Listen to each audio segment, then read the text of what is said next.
Now, more of Illinois Rising, presented by the Illinois Policy Institute, the only show directly addressing the problems and solutions for Illinois. Now, from AM 560, here's Dan Proft. Dan Proft back with Ted Dabrowski, Vice President of Policy for the Illinois Policy Institute. And Ted, Metra may be the way to really fly, but it's going to be a little bit more costly to do so. This week, Metra Board approving a fare hike to increase its revenue by about 2%. Tickets are going to increase anywhere between 0.9% and 2.7%, depending on the distance to Chicago. Are you a Metra rider? You're there. You live in the leafy suburbs. I do. I use it about 75% of the time, and sometimes I use the L. I get to use both. And what's your experience with Metra? What do you think? Is it possible that it could be run more efficiently, or is that not possible? Well, I got to think. The fact that they're still having a whole bunch of people punch holes in tickets means that they're not advancing. They're not taking advantage of technology. We don't have Wi-Fi.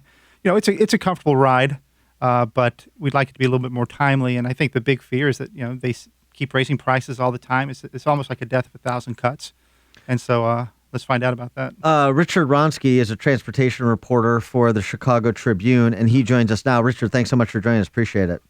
Good morning. Thank you. So with respect to this fare increase that's been approved by the Metra Board this week, what does that do for the long-term stability of Metra and kind of, frankly, the self-sustainability of Metra?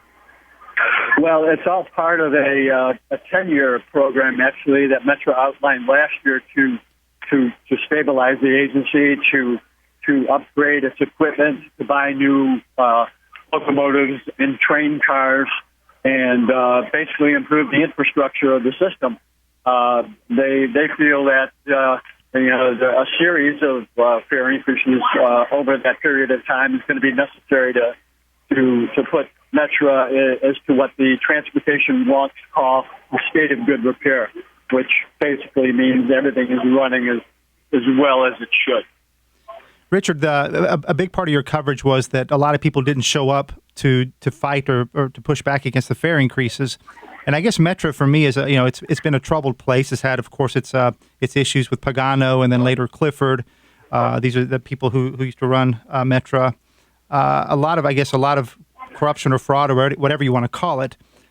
Should people trust these $2.4 billion numbers and all that? And how should we feel about that when it's really hard to figure out what happens in Illinois finances? Well, I don't want to be an apologist for Metra, but I was around for Pagano and I was around for Clifford, and it is clearly a different agency these days. The leadership is almost completely different at the top. And the agency, I believe, is making a sincere effort to be transparent and to be open and to be above board with people. And I think you can see that for yourself when you go to their website and you look at the documents that they provide and the explanations for what they're doing. I think it's pretty clear that they're not trying to hide anything. What about kind of best practices in terms of the economic efficiency of the agency and the system? So they do some things that make perfect sense to me, like, for example, differential pricing that not enough public transit systems do. But I wonder if there are things that are under consideration or should be to make the agency more cost effective.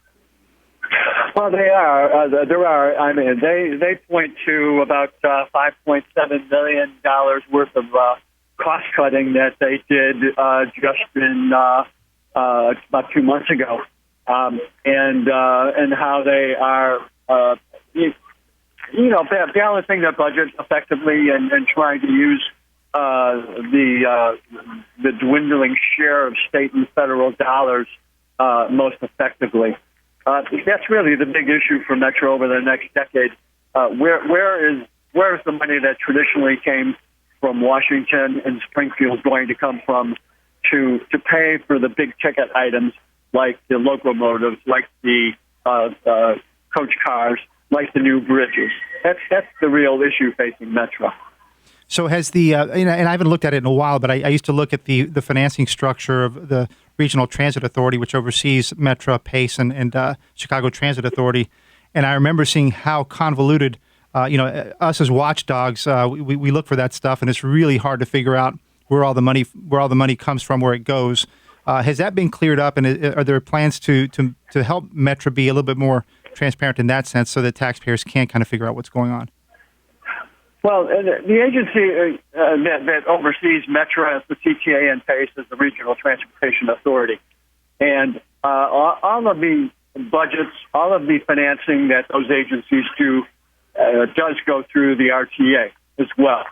And so ostensibly that agency is the watchdog, that agency is the oversight agency. But for all practical purposes, it's pretty low profile in the public's view. And they meet regularly. They have a board of, I believe it's 11 or maybe even 15 members. It's hard to keep track, representing the 6-county area. And their job is to look at those numbers and make sure that everything is on the up and up. So you do have a backstop in that regard. All right. He is Richard Wronski, transportation reporter with the Chicago Tribune. Richard, thanks so much for joining us. Appreciate it. Sure. Thank you.